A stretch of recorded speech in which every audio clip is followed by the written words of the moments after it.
week marks a month since a young mother was murdered. She was working at a Tallahassee Walgreens when she was stabbed.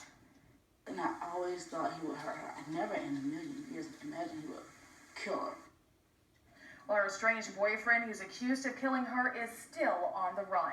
In an exclusive interview with WCTV, 23-year-old Giovanna Glover's mother told us that she's still in shock. Another local mother knows that same pain all too well. She does indeed. I sat down with her to share her story in hopes of preventing another tragedy. My daughter was a very independent young woman, had many friends, very outgoing. Leslie Drew was a beautiful 28-year-old single mother and college student when she met what she thought was the man of her dreams. Leslie's mom asked us not to show a picture of that man out of respect for his family. But 29-year-old Steven Stubbs was handsome, working on his master's degree, and had a great job as CFO of a local credit union. And even though he was a business suit, a wingtip, great job, bright, there was just something there, something underlying that just did not feel right with me. But Barbara Strickland admits he was charismatic. The relationship moved fast, the couple moved in together, and Leslie started to change. She would ask for permission to do things, and this was a young woman that was very independent. Strickland says her daughter's friends noticed a difference too. They would call her saying they could not reach Leslie because her phone number had changed.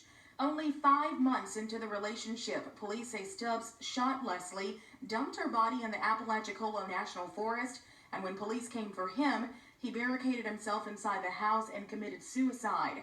Barbara says there were lots of red flags, but the relationship happened so fast, and she never thought he'd kill her daughter.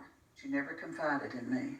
She just explained that they were under a lot of stress. Both of them were attending school, getting their degrees, and that as soon as all of this was over, things would be, back to normal with the relationship. Her daughter was murdered nearly 7 years ago, but the pain is still raw.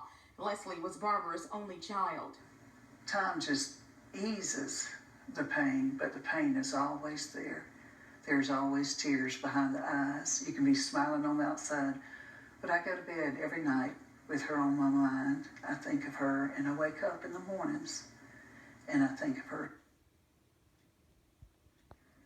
Barbara and her husband are now raising Leslie's daughter. Barbara will be the featured speaker at the Domestic Violence Coordinating Council's annual dinner. That's happening this evening at FSU at the stadium there. It starts at 6 p.m. It is free and open to the public.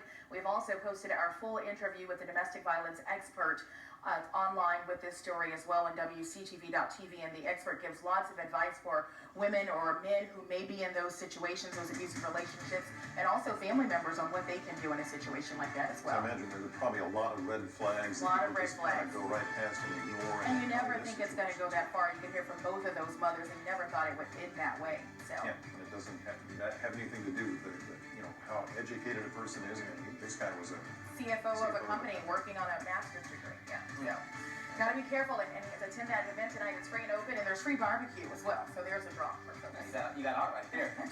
That'll get it. If he was on the fence, now he's not. We're Plenty to get to with the